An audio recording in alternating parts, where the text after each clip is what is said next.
Hello students. So இது வரைக்கும் பாத்தீங்கன்னா நம்ம asexual reproduction பாலிலா இனப்பெருக்கம் பத்தி பார்த்துட்டோம். So இப்போ நம்ம அடுத்து வந்து எந்த கண்டென்ட் பார்க்க போறோம்னா sexual reproduction. So sexual reproduction already இன்ட்ரோடக்ஷன்ல பார்த்தோம். Sexual reproductionங்கிறது பாலினப்பெருக்கம் சரிங்களா? So இப்போ sexual reproductionனா என்ன definition பார்த்தறலாம். Sexual reproduction involves the production and fusion of male and female gametes. The former is called gametogenesis and the latter is process called fertilizers அதாவது கருவுறுதல் அப்படின்னு சொல்லுவோம். ஃபெர்டைல்னு சொல்லுவோம் பார்த்தீங்களா, ஃபெர்டிலைசேஷன். ஸோ அதான் வந்து இங்கே கொடுத்துருக்கேன். ஸோ ஃபர்ஸ்ட் வந்து இதுக்கு என்ன வந்து அர்த்தம் அப்படின்னு தெரிஞ்சுக்கலாம். இப்போ ஒரு பாலின பெருக்கம்னு நடக்கணும்னா அதில் வந்து மெயினாக வந்து யாரோட ரோல் இருக்குன்னா, ஒரு ஃப்ளவரில் வந்து ஆண்ட்ரிஷியம் கைனீஷியம், ஸோ இந்த ரெண்டு கேமிட்ஸ் தான் இருக்கும். இப்போ ஆண்ட்ரிஷியம்னா அது வந்து மேல் ரீப்ரொடக்டிவ் பார்ட்டு, கைனீஷியம்ங்கிறது ஃபீமேல் ரீப்ரொடக்டிவ் பார்ட். ஸோ இது ரெண்டும் ஃபியூஸ் ஆகி ஃபெர்டிலைசேஷன் நடக்கிறது மூலமாக தான் நமக்கு வந்து ஃப்ரூட்ஸ் வெஜிடபிள்ஸ் இந்த மாதிரிலாம் கிடைக்குது சரிங்களா. இது வந்து பாட்னியில். ஸோ ஃபர்ஸ்ட் இதை வந்து நம்ம அண்டர்ஸ்டாண்ட் பண்ணிக்கலாம்.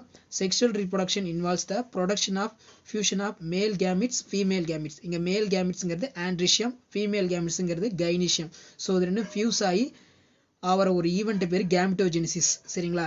லேட்டர் ப்ராசஸ் தான் வந்து ஃபெர்டிலைசேஷன் ஓகேங்களா. ஃபர்ஸ்ட் வந்து இந்த டெஃபினிஷன் எழுதிக்கலாம். அடுத்து நெக்ஸ்ட் பார்த்தீங்கன்னா sexual reproduction in algae and bryobites the reproduced by the production of gametes which may be motile or non-motile depending upon the species. இப்போ செக்ஷுவல் ரீப்ரொடக்ஷன் வந்து லோயர் பிளான்ட்ஸ்ல வந்து எப்படி வந்து நடக்குது. இப்போ லோயர் பிளான்ட்ஸ்னா நம்ம ஆல்ரெடி படிச்சிருப்போம், ஆல்கே, ஃபங்கை, பிரயோபைட்ஸ், ஸோ இந்த மாதிரிலாம் படிச்சிருப்போம். ஸோ இந்த லோயர் பிளான்ட்ஸ்ல வந்து எப்படி வந்து நடக்குது அப்படின்னா, ஸோ ஃபர்ஸ்ட் டைப் வந்து பார்த்தீங்கன்னா மோட்டைல்னா வந்து நகரம்னு சொல்லுவோம், நான் மோட்டைல்னா நகராது அப்படின்னு சொல்லுவோம். ஸோ இந்த ரெண்டு நிலையில தான் வந்து பார்த்தீங்கன்னா செக்ஷுவல் ரீப்ரொடக்ஷன் வந்து லோயர் பிளான்ட்ஸ்ல வந்து நடக்குது சரிங்களா. ஸோ எந்தெந்த ஸ்பீசிஸ்ன்னு பாருங்க. The gametophytic fusion is the 3 types. So fusion வந்து 3 டைப்ஸாக நடக்குது. ஐசோகேமி, அனிசோகேமி, ஊகேமி சரிங்களா. இப்போ ஆல்கே நம்ம எடுத்துக்கிட்டோம்னா லோயர் பிளான்ட்ஸ்ல வந்து எக்ஸ்டர்னல் ஃபெர்டிலைசேஷன். எக்ஸ்டர்னல் ஃபெர்டிலைசேஷன்னா இங்கே வந்து என்னன்னா வெளிக்கருவுறுதல் அப்படின்னு சொல்லுவோம். ஆல்கே, ஃபங்கை இதெல்லாம் வந்து வெளிக்கருவுறுதல் நடக்குது, அதாவது எக்ஸ்டர்னல் ஃபெர்டிலைசேஷன். இப்போ ஹையர் பிளான்ட்ஸ் நம்ம எடுத்துக்கிட்டோம்னா ஆஞ்சியோஸ்பெர்ம், ஜிம்னோஸ்பெர்ம், ஸ்பெர்மட்டோஜெனிசிஸ். ஸோ அதில் வந்து பார்த்தீங்கன்னா இன்டர்னல் ஃபெர்டிலைசேஷன். ஸோ நல்லா புரிஞ்சுக்கணும், ரொம்ப ரொம்ப இம்பார்ட்டன்ட் 1 மார்க். ஆல்கேல வந்து பார்த்தீங்கன்னா எக்ஸ்டர்னல் ஃபெர்டிலைசேஷன், அதாவது வெளிக்கருவுறுதல் நடக்குது. ஹையர் பிளான்ட்ஸ் நம்ம எடுத்துக்கிட்டோம்னா ஆஞ்சியோஸ்பெர்ம், ஜிம்னோஸ்பெர்ம், இன்டர்னல் ஃபெர்டிலைசேஷன், உட்கருவுறுதல் நடக்குது. அதே மாதிரி பார்த்தீங்கன்னா இந்த லோயர் பிளான்ட்ஸ் நம்ம எடுத்துக்கிட்டோம்னா ஆல்கே, ஃபங்கஸ் இதெல்லாம் வந்து ஐசோகேமி, அனசோகேமி, ஊகேமிங்கிற ஒரு மெத்தட் மூலமாக வந்து செக்ஷுவல் ரீப்ரொடக்ஷன் வந்து நடக்குது சரிங்களா. ஸோ ஃபர்ஸ்ட் இதை நம்ம எழுதிக்கலாம். அடுத்து நெக்ஸ்ட் பார்த்தீங்கன்னா நம்ம ஆல்ரெடி +1லேயே படிச்சிருப்போம் பார்ட்ஸ் ஆஃப் ஃப்ளவர். ஸோ மேலே இருக்கிறது வந்து ஸ்டிக்மா, சூலக முடி. அடுத்து பார்த்தீங்கன்னா ஸ்டைல், சூலக தண்டு. அடுத்து நெக்ஸ்ட் பார்த்தீங்கன்னா ஸ்டேமன்னா மகரந்தத்தாள். அடுத்து பெட்டல்னா அள்ளிதழ் படிச்சிருப்போம். செப்பல்ங்கிறது புள்ளி இதழ். நெக்ஸ்ட் வந்து பார்த்தீங்கன்னா ஓவரி. அடுத்து லாஸ்ட்டாக வந்து ஓவியூல். ஸோ இதெல்லாம் நம்ம 11th ஸ்டாண்டர்ட்லேயே வந்து படிச்சிருப்போம். ஜஸ்ட் வந்து இங்கே ஒரு இன்ட்ரடக்ஷன் மாதிரி தான் பார்க்க போகிறோம். ஸோ இந்த ஃப்ளவர் பிளாட்ஸில் ரொம்ப ரொம்ப இம்பார்ட்டன்ட் ஆர்கன்னா எதுன்னு பார்த்தீங்கன்னா ஆண்ட்ரிஷியம், கைனீஷியம். ஸோ ஆண்ட்ரிஷியத்தில் வந்து பார்த்தீங்கன்னா அந்த போலன் கிரைன்ஸ் இருக்கும். போலன் கிரைன்ஸ் வந்து பார்த்தீங்கன்னா ஸ்ட்ரைட்டாக வந்து கைனீஷியத்தில் போய் உள்ள ஓவரியில் விழுவும். ஸோ அந்த ஓவரியில் விழுவும் போது தான் நமக்கு ஃபெர்டிலைசேஷன் நடந்து ஃப்ரூட்ஸ், வெஜிடபிள்ஸ் இந்த மாதிரிலாம் கிடைக்குது. ஸோ நீங்கள் 11th படித்ததை இப்போ ஒரு தடவை ரீகால் பண்ணுறீங்க சரிங்களா. ஸோ கீழே வந்து பார்த்தீங்கன்னா பெடிசில்னா வந்து பார்த்தீங்கன்னா மலர்காம்புன்னு படிச்சிருப்போம் சரிங்களா. ஸோ இப்போ நம்ம ஒரு ஃப்ளவர்னு எடுத்துக்கிட்டோம்னா அதில் வந்து ஒரு 4 ஓரல்ஸ் இருக்கும் சரிங்களா. அந்த 4 ஓரல்ஸ் அதாவது இன்றியமையாத வட்டங்கள் அப்படின்னு சொல்லுவோம். இன்றியமையாத ஒரு மலர்னு எடுத்துக்கிட்டோம்னா இன்றியமையாத ஒரு 4 வட்டங்கள் இருக்கும். ஃபர்ஸ்ட் கேலிக்ஸ், புள்ளி வட்டம், கொரல்லா, அள்ளி வட்டம், ஆண்ட்ரிஷியம்னா நீங்கள் படிச்சிருப்பீங்க மகரந்த தாள் வட்டம், கைனீஷியம்னா சூலக வட்டம். ஸோ அப்போ ஒரு ஃப்ளவர் ப்ரொசஸஸ் 4 ஓரல்ஸ், 4 பார்ட் தான் ரொம்ப ரொம்ப முக்கியம். Calyx, கொரலா, androecium, கைனீஷியம். கேலிக்ஸ் நம்ம எடுத்துக்கிட்டோம்னா புள்ளி வட்டம், கொரலாங்கிறது அள்ளி வட்டம், ஆண்ட்ரிஷியம்ங்கிறது மகரந்த தாள் வட்டம், கைனீஷியங்கிறது புள்ளி வட்டம். ஸோ இந்த மாதிரி எழுதிக்கலாம். ஸோ அடுத்து நெக்ஸ்ட் பார்த்தீங்கன்னா எசென்ஷியல் ஆர்கன்ஸ் நம்ம எழுத சொல்கிறோம். இப்போ ஒரு என்டையர் பிளான்ட் எடுத்துக்கிட்டோம்னா அதில் எசென்ஷியல் ஆர்கன்ஸ்னு எதை சொல்லணும்னா ஆண்ட்ரிஷியம், கைனீஷியம். ஆண்ட்ரிஷியம்ங்கிறது மேல் ரீப்ரொடக்டிவ் பார்ட், கைனீஷியம்ங்கிறது ஃபீமேல் ரீப்ரொடக்டிவ் பார்ட்ஸ். ஸோ அப்போ இந்த 2 கேமெட்ஸ் ஃபீஸ் ஆகும்போது தான் நமக்கு வந்து பார்த்தீங்கன்னா ஃபெர்டிலைசேஷன் ஒரு ப்ராசஸ் நடந்து நமக்கு ஃப்ரூட்ஸ், வெஜிடபிள்ஸ் இந்த மாதிரிலாம் கிடைக்குது. ஸோ இப்போ இந்த செக்ஷுவல் ரீப்ரொடக்ஷன் வந்து எப்படி நடக்குது ஹையர் பிளான்ட்ஸில் அதை பற்றி பார்த்துடலாம். இது ரொம்ப ரொம்ப இம்பார்ட்டன்ட் 5 மார்க்கு. மேபி 1 மார்க்லையும் பார்த்தீங்கன்னா இந்த கொஸ்டின் வந்து கேட்கறதுக்கு வந்து வாய்ப்புகள் வந்து ரொம்ப ரொம்ப அதிகமாக இருக்குது. ஸோ ஃபர்ஸ்ட் வந்து பாருங்கள் பாலின பெருக்கம். செக்ஷுவல் ரீப்ரொடக்ஷனில் ஹையர் பிளான்ஸ் உயர் தாவரங்களில் எந்த மாதிரி நடக்குது? ஹையர் பிளான்ஸ்னா ஆஞ்சியோஸ்பெர்ம், ஜிம்னோஸ்பெர்ம் நான் சொல்லியிருக்கேன். ஃபர்ஸ்ட் பார்த்தீங்கன்னா ஃப்ரீ ஃபெர்டிலைசேஷன். ஸோ ஃப்ரீ ஃபெர்டிலைசேஷன்னா என்னன்னா கருவுறுதலுக்கு முன் வந்து எப்படி வந்து பாலின பெருக்கம் நடக்குது. அடுத்து பார்த்தீங்கன்னா ஃபெர்டிலைசேஷன் கருவுறுதல் போது எப்படி வந்து நடக்குது. அடுத்து பார்த்தீங்கன்னா போஸ்ட் ஃபெர்டிலைசேஷன். ஸோ மொத்தமாக எத்தனை டைப் சொல்கிறாங்கன்னா 3 டைப்பும் வந்து சொல்கிறாங்க. ஒன்று வந்து கருவுறுதலுக்கு முன், இன்னொன்று வந்து கருவுறுதலுக்கு பின். ஸோ ஃபஸ்ட்டு டைப் வந்து ஃப்ரீ ஃபெர்டிலைசேஷன்னா முன் கருவுறுதல் அப்படின்னு சொல்லுவோம். சரிங்களா? அடுத்து பார்த்தீங்கன்னா ஃபெர்டிலைசேஷனுங்கிறது கருவுறுதல். அடுத்து போஸ்ட் ஃபெர்டிலைசேஷன்னா பின் கருவுறுதல். கருவுறுதலுக்கு முந்தைய மாற்றங்கள் வந்து என்னென்ன நடக்குது ஃப்ளவர்ஸில், அதே மாதிரி கருவுறுதலுக்கு பிந்தைய மாற்றங்கள் என்னென்ன நடக்குது. ஸோ இந்த 3 முறைகள் தான் நடைபெறும். Pre fertilization, post fertilization. கருவுறுதலுக்கு முன், கருவுறுதலுக்கு பின். ஸோ இந்த 3 முறைகளில் தான் வந்து பார்த்தீங்கன்னா ஹையர் பிளான்ஸ் உயர் தாவரங்களான ஆஞ்சியோஸ்பெர்ம், ஜிம்னோஸ்பெர்மில் வந்து கருவுறுதல் வந்து நடக்குது அப்படிங்கிற சொல்கிறோம். ஸோ ஃபர்ஸ்ட் பார்த்துடலாம் pre fertilization structures and events.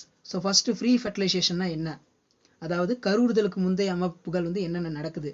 The hormonal and structural changes in plants leads to the differentiate and development of floral primordium. The structures events involved the free fertilization are given. So என்ன சொல்கிறாங்கன்னா தாவரங்களில் ஏற்படும் hormone வளர்ச்சி மாற்றங்கள் மலர் தோற்றுவின் வேறுபடுத்தலுக்கும் வளர்ச்சிக்கும் வழிவகுக்கின்றன. கருவுறுதலுக்கு முந்தைய அமைப்புகளை வந்து நம்ம வந்து பார்க்கலாம். இப்போ ஒரு மலரில் வந்து நிறம் மாறுதுன்னா அந்த மலர் நிறம் மாறதுக்கு காரணம் வந்து ஆந்தோசைனின்ங்கிற ஒரு பிக்மெண்ட்டு. அதே மாதிரி நார்மலாக வந்து பார்த்திங்கன்னா ஃப்ளவர் வந்து இப்போ நல்லா வந்து ப்ளூம்ஸ் ஆகுதுன்னா, ஒரு மலர் வந்து நல்லா மலருதுன்னா அதுக்கு காரணம் வந்து பார்த்திங்கன்னா ஃப்ளோர்ஜன்கிற ஒரு ஹார்மோன் தான். ஸோ அதை தான் வந்து நம்ம ஆல்ரெடி 11th படிச்சிருப்போம். இங்கே ஒரு தடவை ரீகால் பண்ணுறோம். சரிங்களா? ஸோ நெக்ஸ்ட் பார்க்கலாம் பாருங்கள். இப்போ ஆல்ரெடி நம்ம சொன்னது தான் male reproduction, male part androecium. So male reproductive part நம்ம ஆண்ட்ரிஷியத்தை சொல்லுவோம். So androecium is made of stamens. ஆண்ட்ரிஷியங்கிறது என்னன்னா மகரந்த தாழ்வட்டம். இந்த மகரந்த தாழ்வட்டம் வந்து பார்த்தீங்கன்னா மகரந்த தாளால் ஆனது. Androecium is made of stamens. First point எழுதிக்கலாம். Each stamens possesses an anther and a filament. Anther bears pollen grains which represent the male gametophyte. So இங்கே என்ன சொல்லியிருக்காங்கன்னா ஒவ்வொரு மகரந்தத்தாலும் ஒரு மகரந்த பையையும் ஒரு மகரந்த கம்பியும் கொண்டது. ஸோ அதை தான் வந்து நம்ம என்னன்னு சொல்கிறோன்னா மேல் கேமிட்டோபைட் அப்படிங்கிறோம். Each stamen possesses anther and filament. Anther bears pollen grains which represent the male gametophyte. So இந்த மாதிரி எழுதிக்கலாம். So first development of anther. So நம்ம பார்க்குறது வந்து ஃபுல்லாக வந்து இப்போ செக்ஷுவல் ரீப்ரொடக்ஷன் தான். Development of anther. So development of ஆந்தர்னா என்னன்னு சொல்லணும்னா மகரந்த பையோடைய வளர்ச்சி. இதுக்கு ஒரு டயக்ராம் இருக்குது, அதை நம்ம அப்புறம் பார்க்கலாம். மகரந்த பையோட வளர்ச்சி வந்து எப்படி இருக்குது ஒரு ஃப்ளவரில். ஸோ ஃபர்ஸ்ட் பாருங்கள், a very young anthers developed as a homogeneous mass of cell surrounded by epidermis.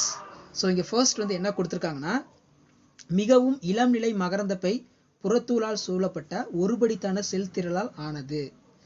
A very young anthers developed as a homogeneous mass cells of surrounded by epidermis. ஹோமோஜினஸ்னா ஒரே மாதிரி, எபிடெர்மிஸ்னா புறத்தோல் அப்படின்னு சொல்லுவோம். சரிங்களா? நெக்ஸ்ட் பாயிண்ட் பாருங்க. During the development of anther assumes as a four-lobed structure. So ஒரு மகரந்தம் நல்லா வளர்ச்சி அடையும் போது அந்த மகரந்தத்தில் வந்து பார்த்தீங்கன்னா 4 மகரந்த மடல்கள் வந்து காணப்படும். அந்த 4 மகரந்தங்கள் வந்து காணப்படுச்சுன்னா அதை தான் வந்து என்னன்னு சொல்லுவோம்னா நம்ம மகரந்த பையோடைய வளர்ச்சி அப்படின்னு சொல்லுவோம். In each lobe, a row or few rows or hypodermal cells become the enlarged with the constituted nuclei. So இங்கே வந்து என்ன கொடுத்துருக்காங்கன்னா ஒவ்வொரு மகரந்தம் இருக்குது பார்த்தீங்களா, ஒவ்வொரு மகரந்த பையும் பார்த்தீங்கன்னா 4 மடல்களை கொண்டிருக்கும். ஒவ்வொரு மடல்லையும் ஒன்று அல்லது மேற்பட்ட சில வரிசைகளில் புறத்தோல் அடிசல்கள், அதாவது உட்கருவை வந்து பெரிய அளவில் வந்து கொண்டிருக்கும். ஸோ அதை தான் வந்து இங்கே சொல்லியிருக்காங்க. அடுத்து நெக்ஸ்ட் பார்த்தீங்கன்னா this function as a archesporium. So 2 மார்க்கில் வந்து கேட்பாங்க ஆர்கிஸ்போரியம்னா என்ன. Each lobe a row or row few rows hypodermal cells. சில ஹைப்போடெர்மல் செல்ஸ் வந்து எபிடெர்மிஸில் இருந்துச்சுன்னா அதுக்கு வந்து ஆர்கிஸ்போரியம். ஸோ அந்த மாதிரி எழுதிக்கலாம். அடுத்து நெக்ஸ்ட் பார்த்தீங்கன்னா the archesporial cells divided by periclinal division. So archesporial cell வந்து பெரிக்ளீனல் டிவிஷன் ஒரு டிவிஷன் அடையும் போது primary parietal cell towards the epidermis and primary sporogenous cell towards inner sides of anther. So இது வந்து பார்த்தீங்கன்னா டிவிஷன் பகுப்படையும். ஸோ இப்போ பகுப்படையும் போது என்ன நடக்குது அப்படின்னு பாருங்க. மகரந்த பையோடைய தளத்தில் பகுப்படையும். அந்த பகுப்பேர் பெரிக்ளைனல் டிவிஷன். புறத்தோலை நோக்கி முதல் புறப்பக்க செல்களையும் மகரந்த பைய உட்புறம் நோக்கி முதல் விந்திருக்க செல்லையும் தோற்றுவிக்கிறதுனால முதல்நிலை புறப்பக்க செல்கள் வந்து உருவாகுது. ஸோ இந்த செல் திரள்களில் வந்து பார்த்தீங்கன்னா எத்தனை செல்கள் இருக்கும் அது கீழே கொடுத்துருக்காங்க. The primary parietal cells undergo the series of periclinal anticlinal. அடுத்து பிரைமரி parietal cells வந்து பார்த்தீங்கன்னா மேலே வந்து பார்த்தீங்கன்னா பெரிக்ளினல் ஆன்டிக்ளினல்ங்கிற ஒரு டிவிஷன் வந்து ஏற்படுது. ஸோ இது இந்த டயக்ராம் வச்சு நம்ம ஈஸியாக வந்து எழுதிடலாம் சரிங்களா. அடுத்து நெக்ஸ்ட் பாருங்க. The division and from the 2 to 5 layers of anther wall composed the endothelium middle layer tapetum from primary center. So இந்த டிவிஷன் நடக்கும்போது அந்த பெரிக்ளினல் ஆன்டிக்ளினல் டிவிஷன் நடக்கும்போது 2ல இருந்து 5 லேயர்ஸ் வந்து ஆந்தர் வால் வந்து கம்போஸ்ட் ஆகும்போது endothecium middle layer tapetum periphery center வந்து உருவாகுது. ஸோ அதை என்ன சொல்லியிருக்காங்கன்னா 2 பகுப்புகள் நடக்கும்போது 2-5 அடுக்குகள் கொண்ட மகரந்த சுவரை உருவாக்கிறது. இவை புறத்தோரிலிருந்து உட்புறம் நோக்கி எண்டோதீசியம் இடையடுக்கு டப்பிட்டம் போன்ற பகுதிகளை உருவாக்குது. ஸோ எந்த டிவிஷன் மூலமானா பிரைமரி பெரட்டல் செல்ல undergo series of periclinal anticlinal division நடக்குது. அந்த ஆன்டிக்ளினல் டிவிஷன் நடக்கும்போது 2ல இருந்து 5 லேயர்ஸில் anther walls composed endothecium middle layer tapetum so இந்த மாதிரி வந்து சென்டரில் வந்து ஃபார்ம் ஆகும். ஸோ அந்த டயக்ராம் பார்த்தீங்கன்னா உங்களுக்கு வந்து புரியும் சரிங்களா. அடுத்து நெக்ஸ்ட் பார்த்தீங்கன்னா இது வந்து ஒரு important 5 mark. Discuss the steps involve in microsporogenesis. Discuss the steps involve in microsporogenesis. இது வந்து என்ன அப்படின்னு பார்த்தீங்கன்னா நுண் விந்துருவாக்கம் அப்படின்னு சொல்லுவோம். எப்படி வந்து ஆந்தரில் வந்து நடக்குது. ஸோ ஃபர்ஸ்ட் டெஃபினிஷன் பாருங்க. Formation of applied microspores from diploid microspore mother cell by meiosis. Already நம்ம 11th வந்து மியாசிஸ் படிச்சிருப்போம். ஃபார்மேஷன் ஆஃப் ஆப்ளைடு, ஆப்ளைடுனா 1 சரிங்களா. ஆப்ளைடு மைக்ரோஸ்போர் வந்து டிப்ளாய்டு மைக்ரோஸ்போரா வந்து மாறும்போது மதர் செல்லில் வந்து மியாசிஸ் வந்து நடக்குது. ஸோ அதை தான் வந்து மைக்ரோஸ்போரோஜெனிசிஸ். ஸோ 2 மார்க்கில் கேட்டால் டெஃபினிஷன் வந்து ஈஸியாக எழுதிடலாம். Formation of haploid microspore from diploid மைக்ரோஸ்போரில் மதர் செல்லில் வந்து மியாசிஸ் நடக்கும்போது மாறுற ஒரு ப்ராசஸ் தான் மைக்ரோஸ்போரோஜெனிசிஸ். இருமடிய செல் வந்து செல் பகுப்படைஞ்சு ஒருமுடைய செல்லாக மாறிடுச்சுன்னா அதுக்கு வந்து மைக்ரோஸ்போரோஜெனிசிஸ். ஸோ இந்த மாதிரி டெஃபினிஷன் எழுதிட்டு the primary sporogenous cell undergo mitosis to from the sporogenous tissue. So second பாயிண்ட்ல என்ன கொடுத்துருக்காங்கன்னா முதல் நிலையோடைய செல் வந்து நேரடியாக சில குன்றல் பகுப்பு அடைவதன் மூலமாக வந்து நமக்கு வந்து ஸ்போரோஜினஸ் டிஷ்யூ வந்து உருவாகுது. Cell division. Sporogenous tissue function as microspore mother செல். ஸோ இந்த ஸ்போரோஜினஸ் டிஷ்யூடைய ஃபங்க்ஷன் பணி என்னன்னா மைக்ரோஸ்போர் மதர் செல்லுக்கு வந்து பார்த்தீங்கன்னா நியூட்ரியன்ட் வந்து கொடுக்குது. அடுத்து பார்த்தீங்கன்னா microspore mother cell divided meiotically. Microspore mother செல்லில் வந்து பார்த்தீங்கன்னா மைட்டாக் டிவிஷன் நடந்து 4 ஆப்ளைட் செல்ஸாக வந்து ஆகுது. அதாவது 4 செல் வந்து பார்த்தீங்கன்னா ஒரு செல் வந்து 4 செல்லாக வந்து டிவிஷன் வந்து அடையும். டிவிஷன் அடைஞ்சு மைக்ரோஸ்போராக மாறும். Microspores get separated the remain free in the anther lobe the development of pollen grains. So இங்கே செப்பரேட்டாக தனியாக பிரிஞ்சு வந்து ஆந்தர் வந்து பார்த்தீங்கன்னா 4ஆக வந்து மாறிடுது. ஸோ அப்படி 4ஆக மாறும்போது ஒவ்வொரு தாய் செல்லும் குன்றல் பகுப்படைந்து ஒருமுடைய நுண்வித்துக்களை வந்து உருவாக்குது. Microspores are held together pollinium filament called reticulum. Through the reticulum pollinia are attached to this structures is called translator shape. So இது வந்து பிரிஞ்சு வரும்போது நமக்கு வந்து என்ன ஷேப்பில் கிடைக்குதுன்னா ஒய் ஷேப்பில் வந்து கிடைக்குது. ஸோ இந்த மாதிரி வந்து நம்ம எழுதிக்கலாம். இம்பார்ட்டன்ட் 5 மார்க் சரிங்களா. என்ன 5 மார்க்னு பாருங்க. மைக்ரோஸ்போரோஜெனிசிஸ். ஸோ இந்த மாதிரி வந்து பேப்பர் ப்ரெசன்டேஷன் பண்ணிட்டு இதுக்கு வந்து பார்த்தீங்கன்னா இந்த டயக்ராம் இருக்குது. இந்த புக்கில் பார்த்தீங்கன்னா உங்களுக்கு புரியும். இந்த டயக்ராம் வந்து நான் ஈஸியாக போட்டிருக்கிறேன். ஸோ நம்ம ஆல்ரெடி சொன்ன மாதிரி தான் இது வந்து எபிடெர்மிஸ் புறத்தோல் செல்களில் ஆர்கிஸ்போரியம் செல் வந்து ஃபார்ம் ஆகும்போது பெரட்டல் செல்லில் வந்து ஸ்போரோஜினஸ் செல் வந்து ஃபார்ம் ஆகும். இது ஃபார்ம் ஆன வாட்டி 2ல இருந்து 5 லேயர்ஸ் வந்து ஃபார்ம் ஆகும். அந்த லேயர்ஸ் ஃபார்ம் ஆன வாட்டி பார்த்தீங்கன்னா 4 சுவர் வந்து ஃபார்ம் ஆகுது. 4 லேயர்ஸ் ஃபார்ம் ஆகும்போது epidermis middle layer tapetum sporogenous cell வந்து ஃபார்ம் ஆகும்.